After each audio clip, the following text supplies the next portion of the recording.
motion to open. Second. Okay. Go ahead, Bill, you got it. All in favor? Aye. Aye. All right. First thing we have is the minutes from October 7 and October 14. Take a moment for that. Motion to accept both of them. I'll second that. All in favor? Aye. Now, none. Appointments, none. All right. Letter A, year-to-date results.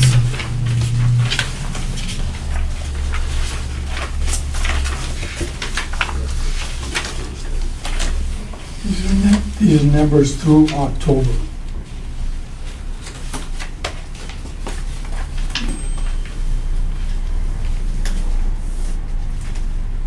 Which includes the nor'easter on what, the 28th or whatever it was.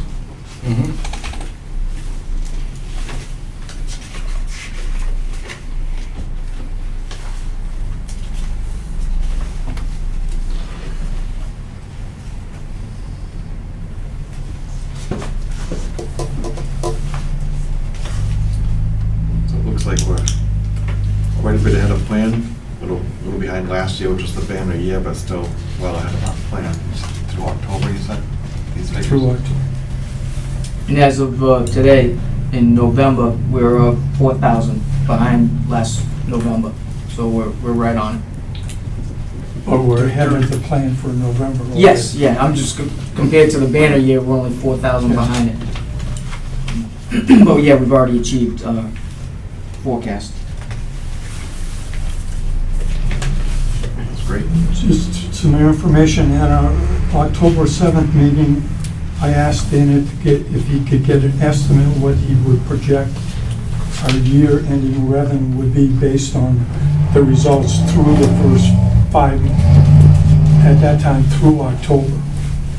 And Dana mentioned he's estimating that we will end at $1,796,000, or roughly, it looks like 380,000 above plan. So that's in pretty good shape, and it is not, doesn't appear to be, knock on wood, Yeah, anything that's going to be a stumbling block to achieve that. it wasn't based on an aggressive number either.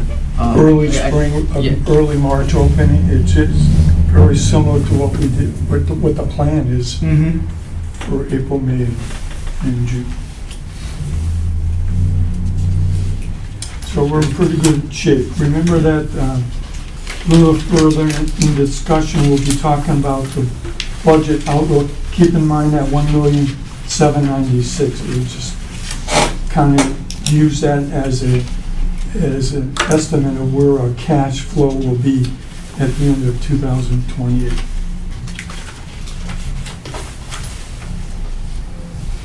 That's great to see the momentum continuing. Yeah. And now we'll keep riding this wave as long as we can. Yeah, as I mentioned to Ed, the demand seems to be still pretty strong.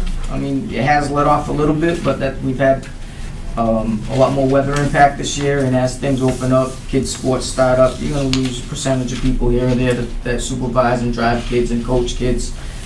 So last year, your only activity basically was golf. That's pretty much the only thing you could do. But yeah, it's holding on pretty strong. And it's interesting to see what the National Golf Foundation predicts going forward. How many of those customers they think we're going to retain, and how many golf courses are actually closing. If you remember, for the last 5 years, we're losing about 115 courses per year, closing down, shutting down. Obviously, I don't think in the last year there's going to be anywhere near as many No. closing. The question is, How long will they hold up?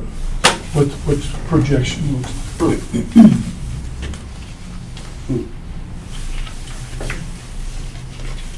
I'll see if I can get some information from golf now too, because they have a ton of probably statistics and numbers that they can pull. Are you still getting emails from them, golf now? Yeah, I can see if I can dial it in though and see if I can get more specific information, because a lot of stuff they throw out there is just like Useful information, but not always applicable. It's pretty broad-based, so you can't really apply it to your operation, but if I can get them to get some type of zone-specific or New England-specific information, we could probably compare it to NGF and see where it sits. So now we've got replacement of maintenance equipment for FY '22-23.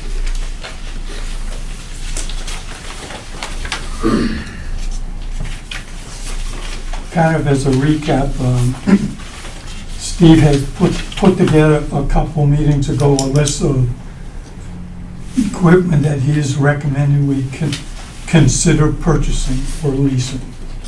At that time, the list came to like $337,000. And that was before the price increase that took effect in November. So as a member of the Greens Committee, what we did, Mandy and I set up a meeting with Steve to go down and take a look at all of the equipment that he's suggesting we replace. And we met with Steve, and we met with our Assistant Superintendent Kevin, and with our mechanic Norm. And we went through each of the line items with the understanding that what is the highest priority, critical piece of equipment we need to maintain the mowing of the rough, the fairways, and the greens.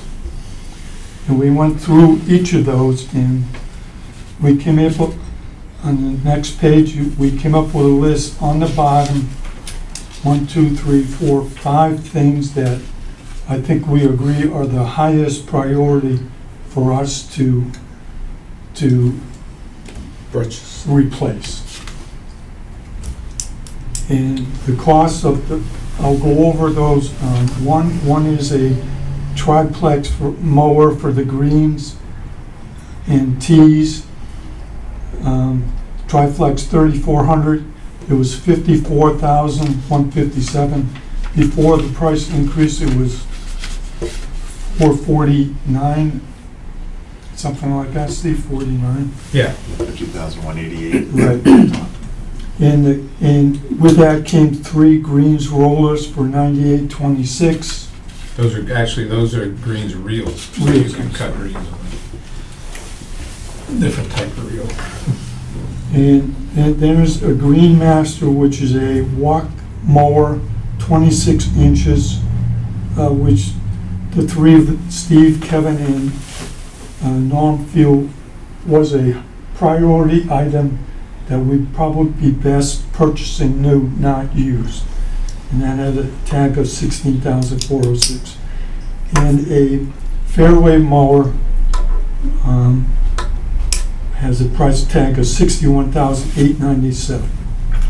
And through discussion of the piece of equipment that he felt is not working satisfactorily, one of them was an old triplex that has some issues, but we were using as a putting rollers on the piece of equipment and use those to roll the greens in order to get the speed of the greens up. The reliability of that machine is very questionable.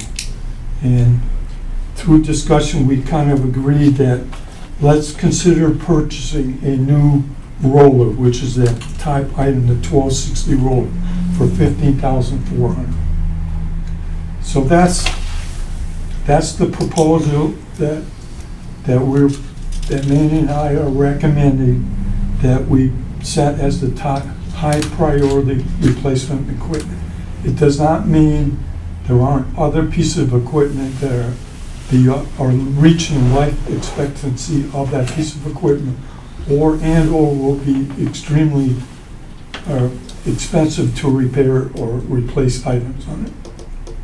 So that total item is $157,705, and Steve got information on what a 5-year lease would be is $34,737. Now, 2 things that happened. One, the January town meeting has been canceled. So we have virtually no approved cash to spend on this piece of equipment. So the question is, what's the best thing to do? And my suggestion would be that we enter a 5-year lease. But with the timing, Steve is suggesting that even we put a request in for that piece of equipment now, we won't get them till August or September, which would kind of tie in with the FY23 budget process, so we can actually incorporate those in the lease items in that budget if it seems feasible. And the next handout is an assessment of the budget outlook for FY22 through 28. And I have highlighted for you the lease requirement of $34,737 that would start in FY23 and go for the 5 years. And we do that, and we also, just below that, incorporate future lease items of $34,737, which would include probably another rough mower, potential sprayer, at least one more greens mower, and other things that Steve will bring before us for items for consideration. When we do all of that, and you look at the free cash flow, at FY 2028, it comes to $797,305. So the cash position would be an excellent position if we achieve these goals. And all this includes in FY 22, ending with a cash flow of only $44,000. If you took in with Dana's recommendation where we think we might be in cash above that plan, it looks like it could be another $380,000. And if we have a really good spring, it could be even $400,000 or $500,000. I'm estimating this year, I don't have the cash flow as of FY21. I've been trying to get an estimate of that. It's not happening. But I'm estimating it's about close to $600,000. So if we take that, and that's what the 797 is based on. If you take that and add in the potential of another 400 or 450,000, we would be over 1.2, 1.3 million dollars. Which is interesting because what it doesn't take into consideration is concerns over indirect costs and the assumptions that all of this assumption is based on a 2% increase in labor and 2% increase in other items, both of which Steve has voiced a concern that that's not going to happen. So the question is How high is that? how high it is and what it is. And my suggestion is until we figure out what this inflation is going to bring or where it's going to go to, I would not recommend personally spending any cash from our reserve unless it's absolutely necessary. If we have a choice, I would suggest leasing it, keep the money in the bank and see where we are. And I'm open for discussion on that, but that, I think Manny and I both agree on that, and Conservative. and I recommend.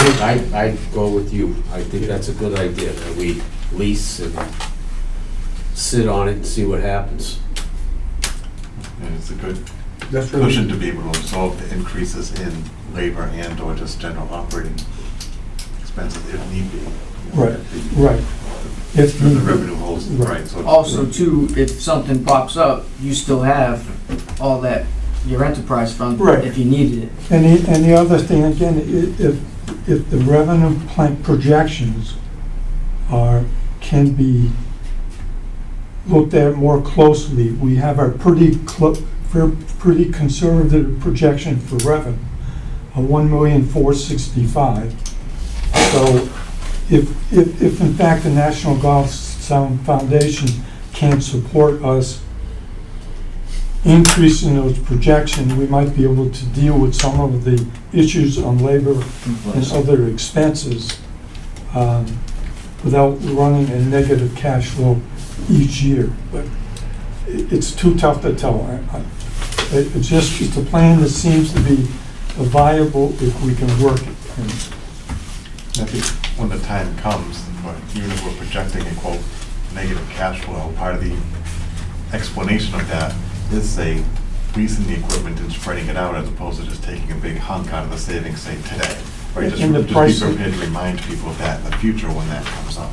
And if annual price increases keep jumping up, Right. get the piece of equipment now. Yeah, well, if you'll notice, the quote date on that was 21 October.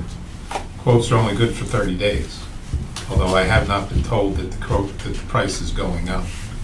Yeah, that'll be after January 1st. I have all the faith in you, Steve, to work those numbers for me. Well, I'm They working, I can't just, give it to hey, you anyways, because they don't I have them. I just got a call today, which wasn't a very satisfying call. The triplex that we currently have on order that was supposed to be delivered in December will not be off the assembly line until March of 2022. What I say.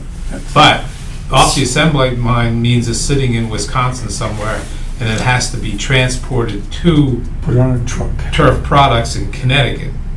So I told him, I said, well, I'll rent a trailer and go out there and pick it up myself in the winter. I don't care. But he said to expect it, to not expect it any sooner than the 1st of April, which, you know, I hope to be cutting by the 1st of April, not sitting there waiting for something, which, you know, and the reason I bring that up, because what that means is we have to take a piece of equipment that we hadn't intended on putting bed knives on, sharpening reels, and do everything else to, we have to get that Spend some thing money on it. prepared. And we're gonna have to fix the hydraulic leak on one of them because I can't sit there Right. without it. We just may have to do that. And the other thing about those items listed there, a decision has to be made whether or not you're going ahead, and an order has to be placed, or some form of order, or else you're not going to see them possibly till January. Right now, they can't tell you. I mean, they just don't know. And it's not so much Turf Products in Enfield, Connecticut, which is holding them up. It's the manufacturer of the piece of equipment by Toro itself, because they can't get parts they need to put it together. That's basically, that's the same thing for John Deere, that's the same thing for Jacobson. No matter which direction you go, their ability to, normally they could tell you, yeah, it'll be there in a week, be there in 2 weeks. But now they can't, you literally have no idea. boats out there.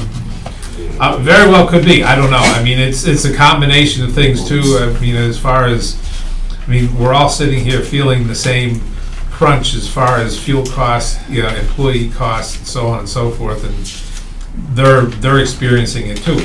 And just as everyone else who has the ability to, they're going to pass it on to the end consumer, which is, in this case, us, you know, as far as buying a piece of equipment. I mean, you know, you want to really be shocked to start looking at the price of fertility products and pesticide products right now, and what they're going to be after 1st of January. It's scary. So quick question, Steve, on the list, just so I know. Yeah. The Multi-Pro 5800, that's the sprayer?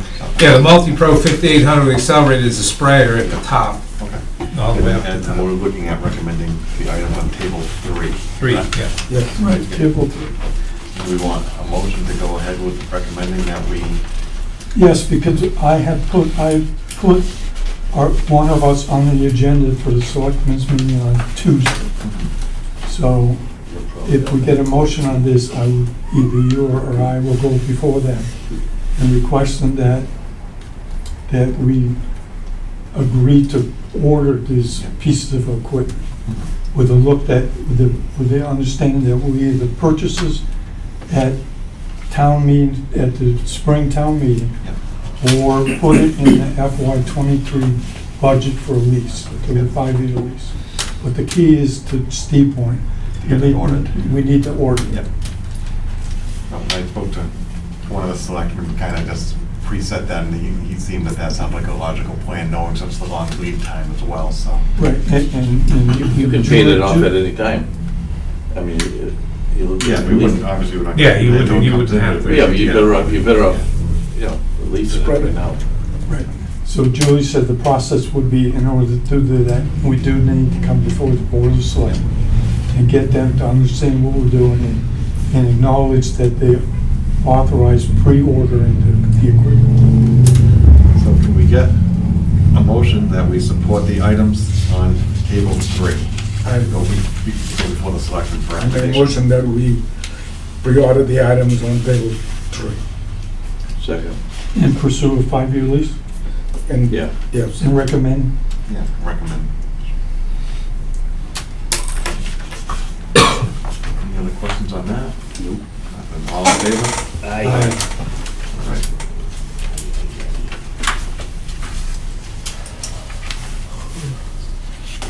And this is just the FY '23 budget. So before I contact anyone, I wait till after the meeting on Tuesday, because it has to go before the You know, selectmen. just make sure the selectmen are not averse to you doing that, but at least we've got the, Yeah. or our support to go to them. And assuming it's okay, you should be able to go ahead and ask that. Okay. It's in the shed. All the logos and all that. Maybe we'll have it back soon.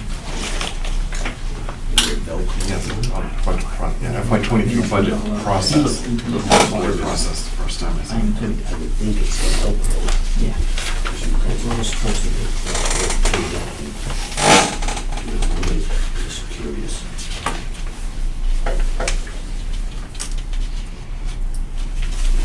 It's about that time we start working on FY '23.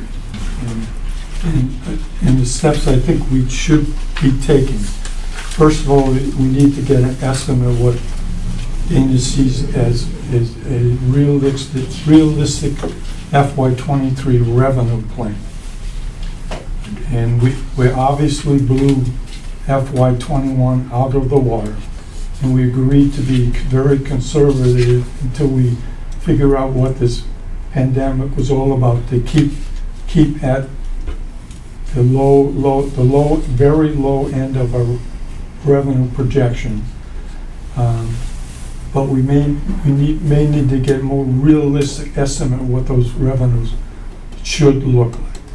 And again, in order to be able to respond to the labor and the other costs associated with it. Yeah, I think if we look at this year's specific, like we've done in the past, pull all the rounds per price point for this year and last year, and we can get an idea, a clearer picture probably of where we're headed. And we should be thinking about also, sometime in that process, whether we should contemplate a fee increase. So, Yes. I know John and I were talking back and forth a little bit, but getting an estimate of what the surrounding golf Yeah. courses are charging. John and I have worked on that. I think we have a list that we can write up for you. We've got everybody. So, But on that list, we were still between us and the whale, we were the low ones on the list. let's get back to what our ultimate mission statement is, and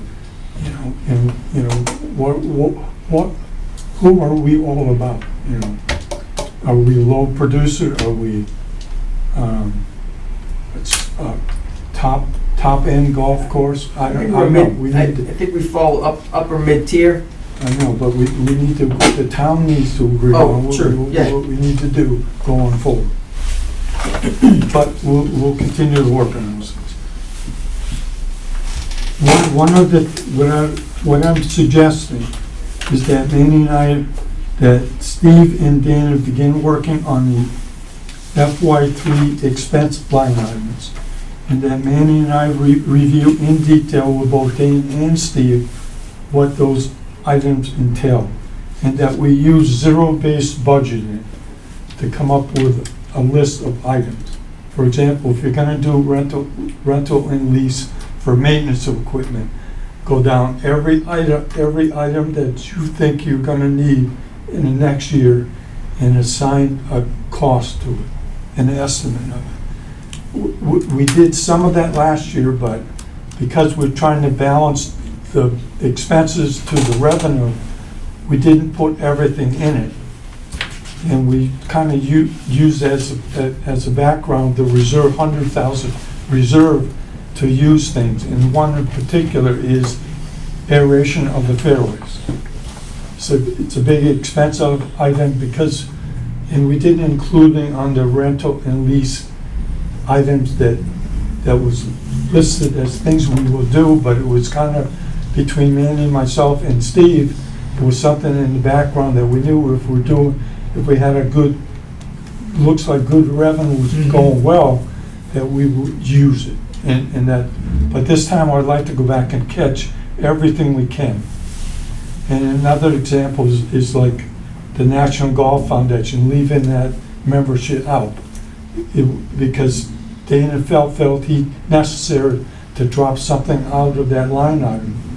And I'm suggesting we get a follow in the line item, see what it looks like, have Manny and I review that, and recommend to the rest of the committee what we think is an appropriate number for us to put in.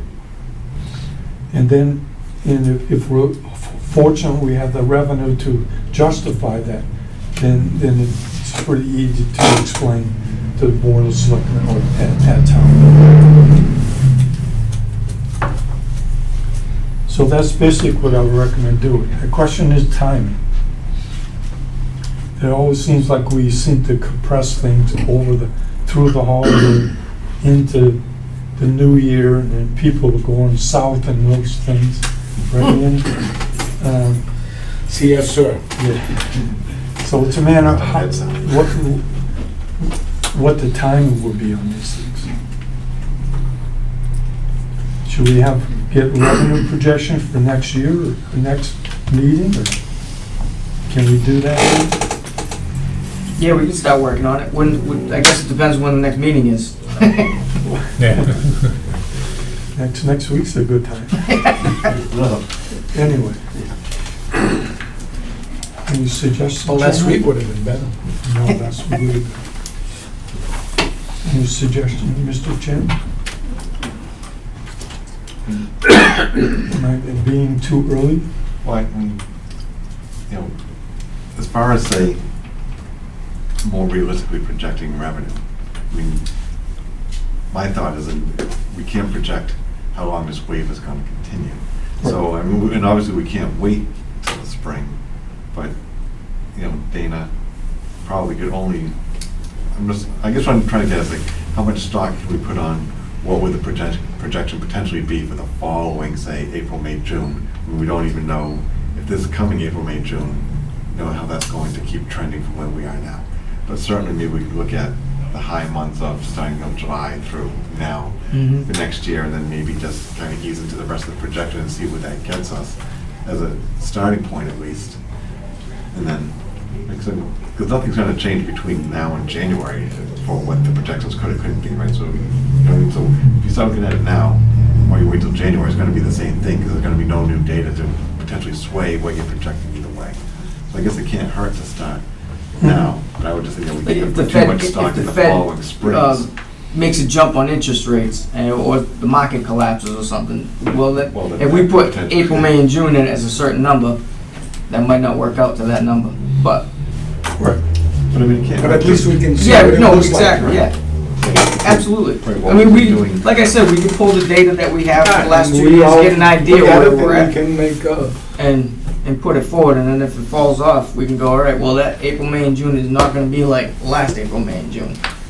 Right, so we're seeing that we're still ahead of where we were 2 years ago. So Mhm. so maybe the reality going forward is still somewhere in between, better Correct. than where we were, but not where we are now. We don't want to assume too positively, and not that we don't want to assume positive, but we Right. overestimate Yep. and just see where that gets us compared to what we think the, Right.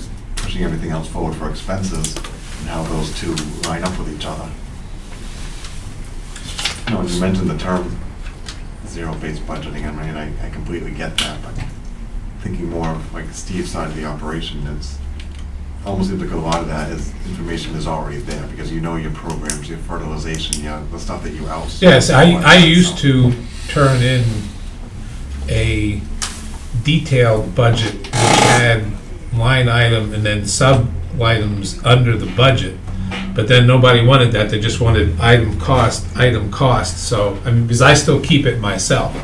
I mean, I break the pesticides down into fungicides, herbicides, insecticides, and, and I throw, in growth regulators, fertilities broken down on greens, teas, fairways, liquid, granular, and wetting agents. And then gasoline is gas, diesel, oils, so on. And so I do that, when I get that number that I plug in there, in my spreadsheet, there's everything else, and then it tallies the number on the side, and that's the one I put in the budget. But I do have, like Ed said, I've got everything under, some of the things, most everything under the equipment rental, or rentals. For instance, the Playbook software is $700 a year. The remote access to the pump station is $380 a year. It allows you to call up the pump station. There's a modem out there, and you can call up the pump station from a laptop or even my telephone. Whether or not we decide to do fairway aeration.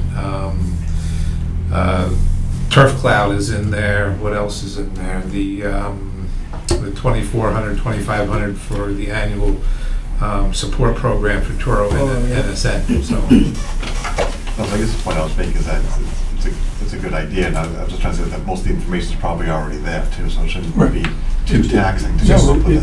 it could go pretty easily Yeah. if we're ready and we all understand that's what we want to do. And obviously the salary side is what it is, and it's all driven by the wages and the number of hours you want to put out there for the hourly people. Well, that's the next one. well, that's going to be the What we're difficult. gonna That's pay going to for. be the difficult nut to crack. Because I think part of when we need to address the wages. Right. and we should probably do that sooner than later. We need to put it on the next meeting. I know both of you guys have it, but it would be good to just have it kind of like a spreadsheet of the positions and the hours, so then we can say, if we needed to address this by $1 an hour, $2 an hour, $3 an hour, whatever it may be. What is the impact? Because the multiplication now is going to be very easy to just see where that brings us. Yeah, we've already done that. Yeah, I know you have. It's scary. I guess we just want to see if and when we would want to at least come back in December then, right? Right, so,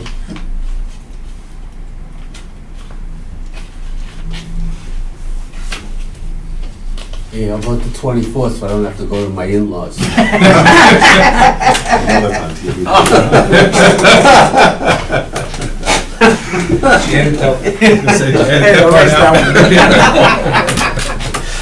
Janet, you're not cooked?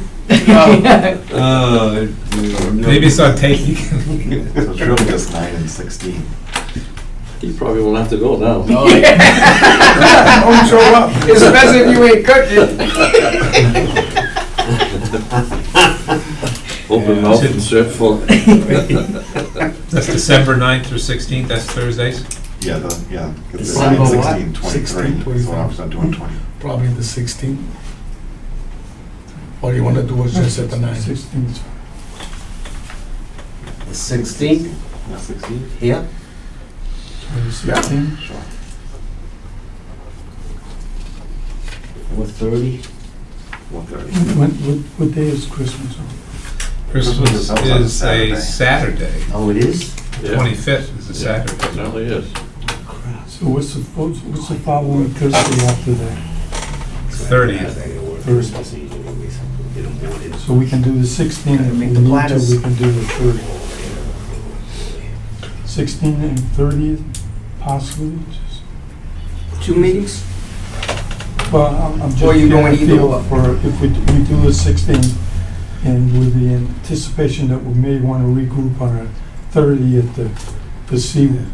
30th is possible, but I might be on vacation. me too, Well, that- depending on what the boss has to say. all right. Where you going, Dayton Rock? Huh? I wish I could afford to go to Dayton. 23rd? So what would be the It's only 2.5 miles down the road. first Thursday in January? The 6th. So tentatively 16th and maybe the 6th? January 6th too? I don't think Yeah. I'll do the 6th. I don't think I'll I've be already able got to do something that on one. the 6th. Oh, They can do. The 6th I won't be able to make. okay. See, that's Oh, the what 13th. happens. 6th or the 13th. I That's won't what be able to happens. make. Oh, we don't have to make it on the Thursday, we could make it in. Make it on- Well, Yeah. we'll see on 6th, we'll do the 16th and And then we'll Yeah. follow up. see where we go from there. All right, so as of now, December 16th, 4:30, yeah. 16th, right? 16th I, December. I defer it also, I can go in my head and me have a shot. Then you can get it done that Friday, And I'd be screwed Yeah, up. right around there. 18th, the Saturday, right? 4:30. Anything else we need to mention tonight? Unless we have a snowstorm. Anything else for tonight? Or Might have a couple of days on it. Open up the I always golf tell course customers, if organization. it melts, we'll be open till. mention that we'll be talking about it in our next meeting officially? I don't know. On this one? Well, I'm just thinking of the email that we saw earlier today. Oh, yeah. Yeah, but I want to talk about it today. Okay, sure. The last thing on our agenda is the golf course organization. And I had this on the agenda back on August 19th, and I just want to voice my observation as a member of the Greens Committee with me, Annie, that works. Tried to schedule meetings with Dana and Steve to go over items and set direction for them on behalf of the golf committee. And it's been, in my estimation, a difficult process at times. And prior to that, when we were working with Brian Noble, and I guess somewhat Alan Catino, and working on wage and classification things, I think I've mentioned to each of you more than once that my observation is that we have two managers and nobody in charge. And no other department in the town has two people and nobody in charge. They have one department head, and that's it. That person calls the shots, makes the decision based on interaction between either the board or the town administrator or whoever. And I personally think we need to consider whether the current organization is correct. And I wonder if anyone else shares that same concern. I do. You've been part of it. You have actually like two different departments. Could one person know exactly what the other department is supposed to be doing versus the vice versa? In my estimate, they should be in sync and doing exactly what needs to be done. And I don't see that happen.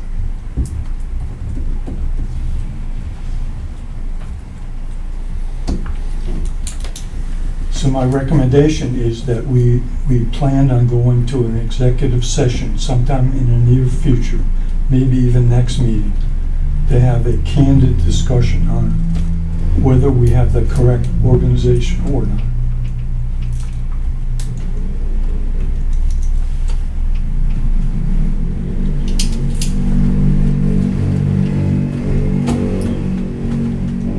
Comments?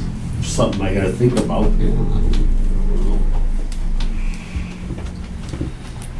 Something that,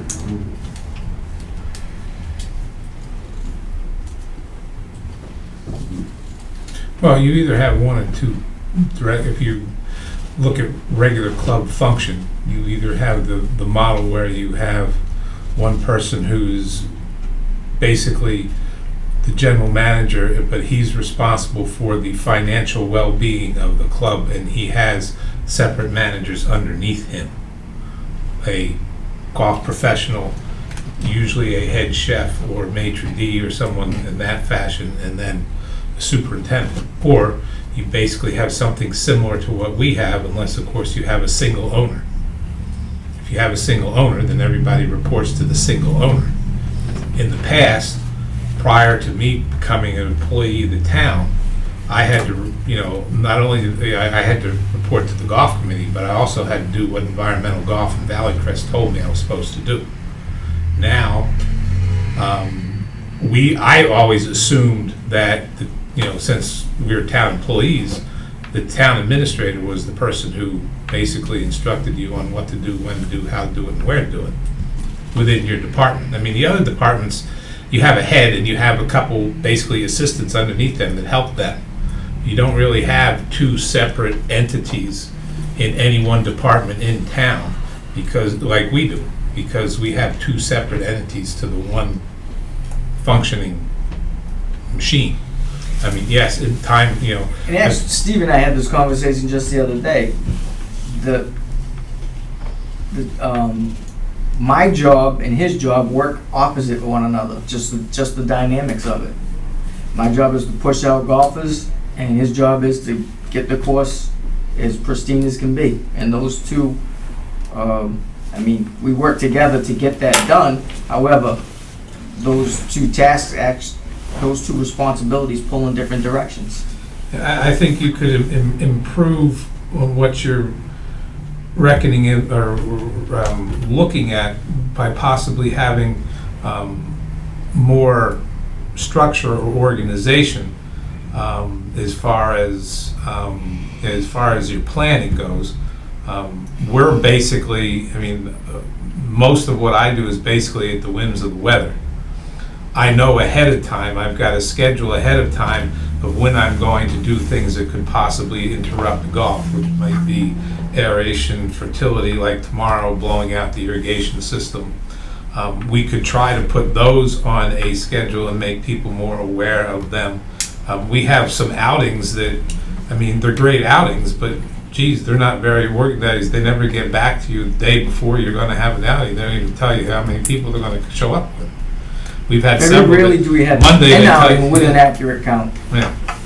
So, but we can stage our outings more effectively. But again, we don't have a major operation. We don't have a clubhouse. We don't have a function hall. We serve people under the tent occasionally, not as much as we had in the past. I don't know if that's a COVID-related thing or not. Most of these places have other places they like to go to, because those other places are part of their charitable bringing in. So they feel a duty to them to bring business to them, because they donate to their outing. But we have limited building and limited capability there. So, like I said, if you're not a single owner or one person who owns it, or like Swansea Country Club's a single owner. He's the boss. He gives out all the orders, and everybody does what he says to do in that process, and that's it. So. And he himself this week just decided he's not doing tee sheets anymore. It's winter golf. First come, first serve, and that's his rule. So I think it leads into, and I think it'll help you to answer the question of golf course organization if you answer that question first of who you are and what you want to be, and what's your mission statement, where it is you want to go, and what you expect to be in the future. You're not going to be the country club, and I don't mean the country club down the street. I mean the big one up the street outside of Boston. But then again, you're not going to be the buttonhole down in Rhode Island either. So you have to find somewhere in between what you want to be. We have at one point, we're going to have basically $1 million of cash reserve. Well, when the cash reserve time comes, what are you gonna do with it? Are you going to be that club that builds a big clubhouse? And is that within the scope of a municipality? Oh geez, I just turned this thing off. Or are you going to be something like Saller's Marsh, which again is individually owned, but look what they've done with their, with their dining facilities and their golfing facilities. So you have to make, and is it capable of having, I don't know too many municipalities that have a big function hall, and do big functions and have a restaurant branch that does a lot of food service and cooking. So we have to figure out what exactly it is we want to be, and then I think that'll help dictate what your organizational structure is going to be and how you're going You should to take a do look it. at Crosswinds, because they did attempt it, but from what I heard, that place is vacant. The big building that they built stays vacant quite a bit. Well, you could do something where you could do something to meet your immediate Right. needs with the option of expanding on it in the future. Do you want to be, just something simple, do you want to be the golf course of people who want to come and play we have a lot of people who like to come 4 or 5 days a week and play. Do we want to be that? Do we want to be that golf course, or do we want to be the golf course that does 4 or 5 outings a week? But then again, if you do that, then you disturb the people who want to come every day of the week. So you gotta find out what that balance is that you want to be. Lately it seemed that we've done very well with the people who come We every found day. our niche.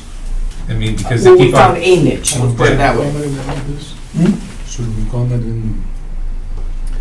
in, I think we just say that, I think at this point it's worth further discussion. okay?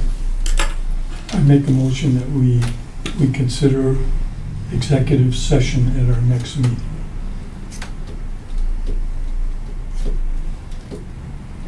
I don't even think that needs a motion, we can just put it on the agenda, and then as long as it's on the agenda, we can have it if we need it, and then if something comes up and we decide not to, we don't need to, but I think it's good, why don't we put it on the agenda for the next meeting? That way it's at least posted correctly if we feel the need to. I think we need to do that. I think we need to discuss this thing kind of in a more private setting. What do you think? I don't know right yet. Kind of. Do we need to get a town administrator or the selectmen involved in this? Well, it's up to us to go and. I mean, we can Depending on what our recommendation. we can recommend it, but it's actually up to the selectmen to finalize whatever I it is. think the selectmen already give you some authority to. And that's an example of your organizational process. Yeah. I can't hire anybody. Guy comes in, likes the deal, wants to start work in 2 days. I said, well, I'll get back to you, because it has to go through Chain of other command. people. Well, that's different than, when I worked in the private sector, I wanted to hire, even in a private club, I wanted to hire a guy, boom, I hired him on the spot. Here's a shirt. Because they looked at me and said, here's your budget. Don't go $1 over, don't want to see you anymore, see you later. So it's a different kind of organizational structure. Like you said, every time we have, we have to, we should involve the selectmen to understand whether or not we can have more of that, freedoms in basically being a manager. I go to a department head meeting, and I just sit there and I look, I'm not a department head. I can't make a hiring decision. There's 2 people that have to sign off on everything that I buy before it gets processed. I'm the guy who cuts the grass and puts numbers on a piece of paper. I don't get to really be, a complete manager, because your hands are tied in certain respects. I don't know how many, Dan is runs the DPW. How many people have to sign off on his invoices besides him? Which he has a secretary that does all that work for him. So, are you really, we can want to be something on one I don't know hand. about the ruling of their process, but I think they probably have to come back here and be approved and then get paid. Right. We Yeah. don't, him and I or our board, we don't approve that. He signs it, but sometimes he gets them very late to sign them to be in time. So the Well, that's what I process was, is lax. that's what I'm wondering. I mean, yeah, some of the invoices come in late. I can only do so much. Right. I mean, Organizations, and a lot of the strain and the what you feel is miscommunication between Dana and I is that because of the way we are in the position of employees and running our operations, we're doing 4 or 5 or 6 different things that we're not supposed to be doing. I mean, I'm sitting there today, I mean, I had myself and one other employee. That was it. I'm out there running the chipper and there's some guy sitting at the shop with a compressor who wasn't supposed to show up till tomorrow. I had to stop, leave the chipper there, leave everything there, go all the way back, take him out to where he's supposed to be. And this is, and I get done at the end of the day and I'm looking at this, I'm still working 60 hours a week and my wife is scratching her head, and she said, listen, she said, you told me you weren't gonna have to work this much.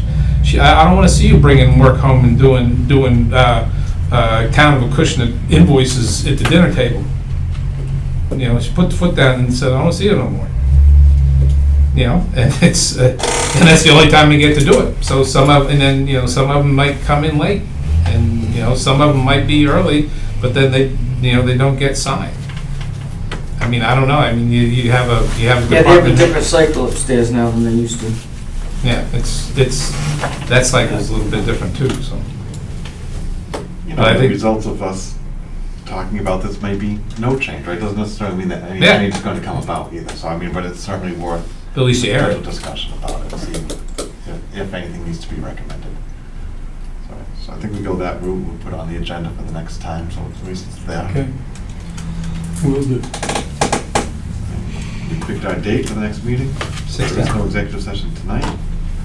That's the 16th, right? 16. Correct, 16. 4:30. So, Yeah.